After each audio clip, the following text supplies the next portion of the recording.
Mbukeli njengoba ke sishilo ngaphambi kwekhefu ukuthi ke sobheka zonke lezo ethe zahamba phambili onyakeni u2021 angeke sasanethula futhi bafowethu ngiyacabanga ukuthi niyazize ngani lapha udaba esingathi ke ilona olaba nohlonze kakhulu udaba leCovid-19 sabona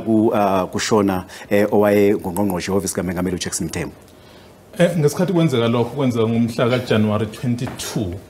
22 kuqala unyaka lo esiwuphethe esiwuphothulayo kwakusho ukuthini lokho kwasho ngempela kubantu baseNingizimu Afrika ukuthi noma ngabe ubani noma ngabe mhlambe ukusiphi isikhundla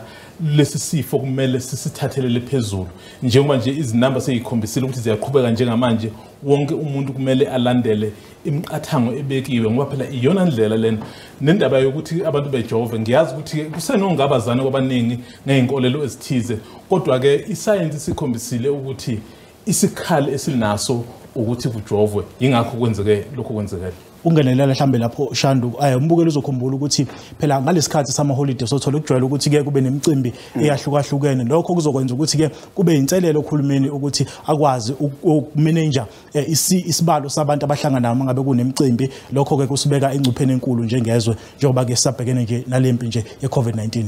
ngondasa Mnguni ngiyakhumbula mfowethu sakhuluma nawe kakhulu kwakhothama isilo ukudwezelithini kaBheka uZulu wenpelo phambili kwezinye zezintathile zayicoshela lo daba eoffice lethu eKZN.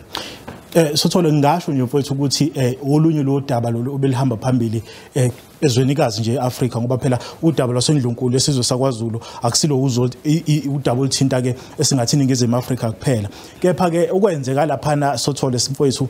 kwaba isimo nje esingathi sashiya abantu abaningi bebambe ongezansi ukuthi awu kungenzeka into kanje kusanda khothama ubayede kepha ke njengoba wazi nombukelazi nawo Shandwazi ukuthi alikakapheli udaba lusaseyithebenze enkantolo sikhuluma nje ikakhulukazi mhlambe nje kwengeza lapho udaba lwesilo ukukhombisa ukubaleka mhlambe kwaso njengamanje ilona olusabukelwe kakhulu kulonyaka alokho udaba olusabukelwe udlula ukukhothama kwesilo kusho ukuthini na kusho ukubaleka mhlambe nabantu abafisa ukwazi ngakhona ukuthi kwenzekani yingakho udaba lokuthi luxazululwe ubukhosi luyinto ngempela ebaleka kakhulu esizweni Shandu kwezombusazwe udaba lwesicawu esiphenye insolo zokugwamandwa nokuqhwagwa kwamandla ombuso liqhubekele futhi ke loba nohlonze kulonyaka kakhulu uzokhumbula ukuthi ke emavikini amabili kusuka manje umahlulelo omkhulu uZondo uzobeke selinikeza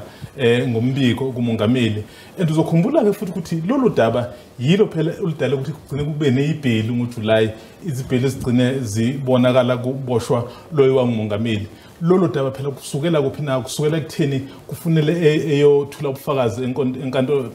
kweCommission kaZondo kodwa ngokuphambana kwembono naye ekushilo ukuthi cha akanankinga kodwa into anenkinga nayo ukuthi eyithule phambi kaZondo utheke mangabe ala inkantolo enkulu umthethosisekelo ke yayisimgweba ke 15 months wagcina ke esesejele ayike wawukhona kwaZulu la ezaqala khona wazi kahle okwenza ukuthi isimo sebenzima kakhulu Shandu nawo Sothole ikhona ukuthi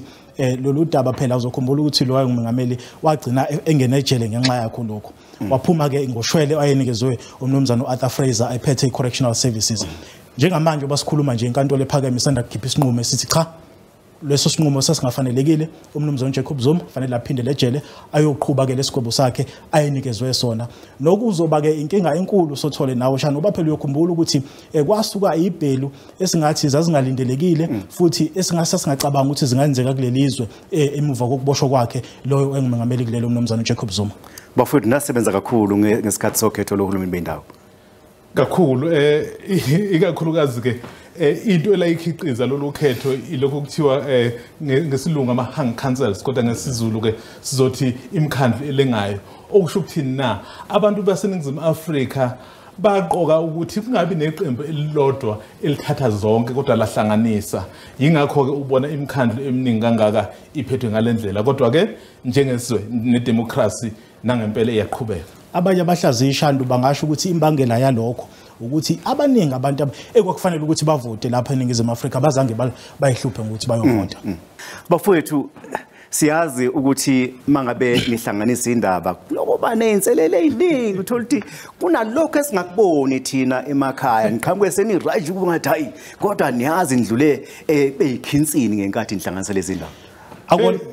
angidedelo no ngishidelo Shandu kubanzima ungaboni nje mhlawumbe kuqhamuka sekupholishiwe sekumnandi nokulwa ngisho siyaxabana necamera lapha ngoba phela uma ngabe usemva kwecamera kuningi umzamo ofunele ukwenze ukuze abantu bathi masebebona bebona umkhiqizo usuphelile nikwenza njalo lokho kunjalo Shandu mawuyintatheli nje uzowazi ke ngobona ukukhuluma ilimi ezimbili isingisi nesilungu isingisi nesintu sorry uphoqele ukuthi ubhale ngesingisi bese kuhumusha lokho ke ukwenze kube isintu lokho akusiyona kumsebenzi olula neze Sothole yabona masibuya